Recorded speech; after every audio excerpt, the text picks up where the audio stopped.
Good evening, dear students. Here at this time, I'm trying to record an audio, and this will be in form of video on YouTube for you people. And the topic is federal system. तो federal मतलब क्या होता है?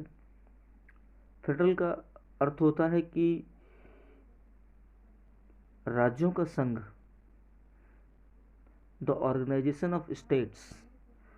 तो यहाँ पर मैं इसको पढ़ता हूँ और इसके साथ साथ आप जो है आपको ये सब ट्रांसलेट करता हूँ, आप लोग समझिएगा ध्यान से। तो political scientist have classified governments into unitary and federal on the basis of the nature of relations between the national government and the regional government. जो राजनीति के जो जानकार हैं उन्होंने सरकार को दो स्तरों पर डिवाइड किया है। एक तो ऐसी सरकार जो केवल सिंगल ही होती है और वो पूरे देश पर हुकूमत चलाती है। दूसरी सरकार जो राज्यों का संघ होती है। और राज्य क्या हैं? जो प्रोविंसेस होते हैं, सेंट्रल गवर्नमेंट के अलावा जो प्रोविंसेस होती हैं, उन प्रोविंसेस में भी जो है कोई सरकारें होती हैं, लेकिन हर प्रोविंस का यूनियन मिला करके एक जो है सेंट्रल गवर्नमेंट बनाता है, ठीक है ना। तो unitary government is one in which all the powers are vested. अब इसका नेचर देख लीजिए। जो सिंगल गवर्नमेंट होती है, यूनिटरी गवर्नमेंट होती है, उसका क्या नेचर होता है? वहाँ पर समस्त शक्तियाँ, जैसे हमने आपको पढ़ाया था शक्तियों का हस्तांतरण, तो यहाँ पर हस्तांतरण नहीं होता है। वहाँ पर समस्त शक्तियाँ जो है एक ही गवर्नमेंट में, सेंट्रल गवर्नमेंट में जो है निहित होती हैं। वेस्टेड का मतलब यहाँ पर निहित होता है। एंड द रीजनल गवर्नमेंट मतलब a unitary government is one in which all the powers are vested in the national government and the regional government, if at all exist, derive their authority from the national government।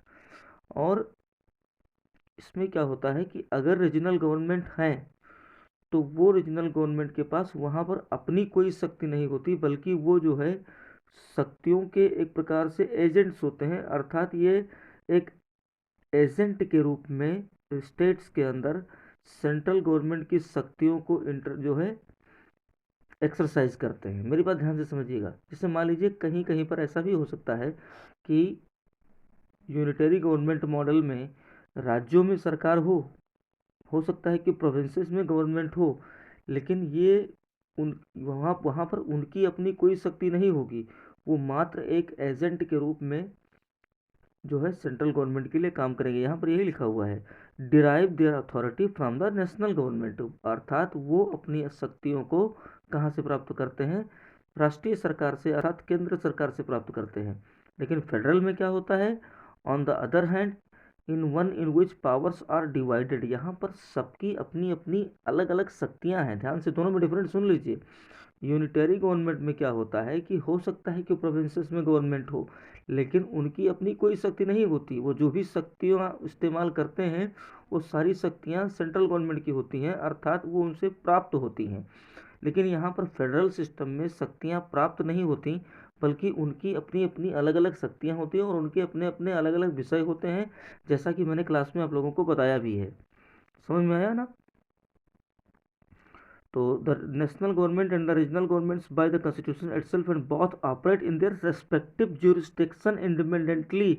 अर्थात वो अपने से संबंधित न्यायिक क्षेत्र में अपनी अपनी शक्तियों का स्वतंत्र रूप से इस्तेमाल करते हैं। अंतर समझिए। कई बार मैं इसको रिपीट इसलिए कर रहा हूँ कि ताकि आप जो है कंफ्यूज ना हो। यूनिटरी मॉडल में क्या होता है कि ये दूसरों की शक्तियों का इस्तेमाल करते हैं। जो निचली गवर्नमेंट होती है, प्रोविंशियल गवर्नमेंट होती हैं, वो अपने से ऊपर वाली गवर्नमेंट की शक्तियों का एक प्रकार से इस्तेमाल करती हैं कुछ भी करना हो तो। लेकिन फेडरल गवर्नमेंट में दोनों या अगर कई स्तरों की सरकार, जैसे कि भारत में देख लीजिए त्रिस्तरीय पंचायत है यहाँ पर, तो सबकी अपनी अपनी अलग अलग शक्तियाँ हैं और कोई किसी की शक्ति पर कोई अतिक्रमण नहीं करता है। मेरे ख्याल से समझ में आ गया होगा आपको।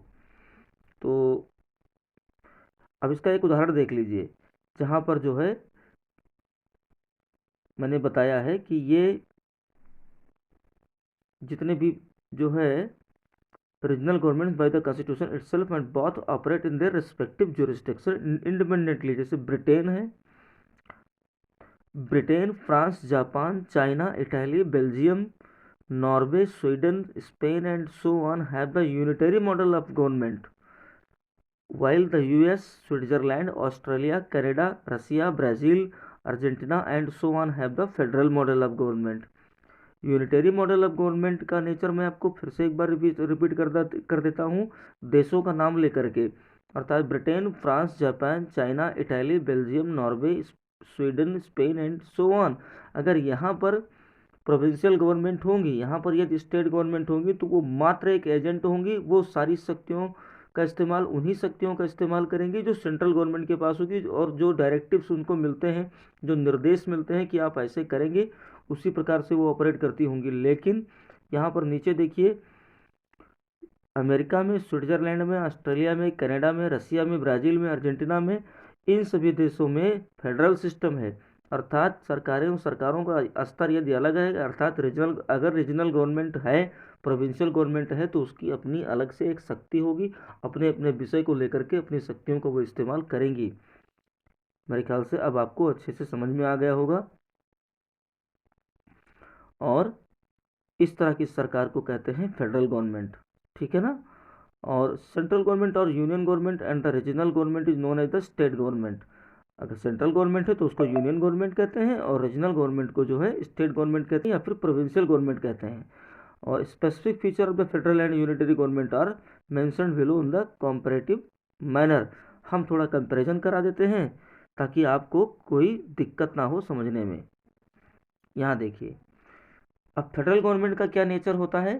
फेडरल गवर्नमेंट ड्यूअल गवर्नमेंट होती है, अर्थात that is national government and regional government, ये मैंने आपको बताया ही। लेकिन यूनिटरी गवर्नमेंट क्या होती है, single government, that is the national government which में create regional government, but all the regional governments have to follow the directives of single government, जो सेंट्रल गवर्नमेंट होती है, ठीक है ना, अर्थात उसके निर्देशों का पालन करना है। दूसरा, इनका रिटन कॉन्स्टिट्यूशन होता है, लेकिन जो यूनिटरी गवर्नमेंट होती है कॉन्स्टिट्यूशन में भी रिटन, जैसे फ्रांस में संविधान लिखा है, आपने पढ़ा है, 9th में पढ़ा हुआ है अगर।